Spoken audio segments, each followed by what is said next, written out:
The biggest thing is you got to get in the spots. You can't do it from the road, you can't do it from a drone. You need a shovel, you need a knife, you need a tool to actually get into those spots and the plant. And so over my shoulder here, it's mid-July, and you can see a few of them that are a little stunted, a little yellowed, and that could be multiple things. When I see that early, I'm thinking things like iron chlorosis, something like that. When I see those show up in August, I'm thinking it's soybean cyst nematode damage. Or even if it's really warm and dry, maybe it's charcoal rot. So these will show up, but the only way you really know is if you get in and look.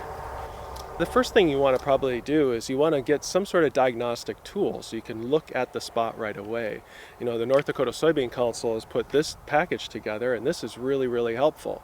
It's water resistant, it's not laminated paper, and there's images that we've taken of areas in those spots across the whole season, and there's about 20 different diseases. So that's the first thing, is try to look with your eyes and see what you can do. And using a tool like this, you might figure out that, hey, you know what I really need to do to identify this is take a pocket knife and just shave off the epidermis of the plant. Or maybe I need to split the stem. Or maybe I need to dig the roots and look for a red canker.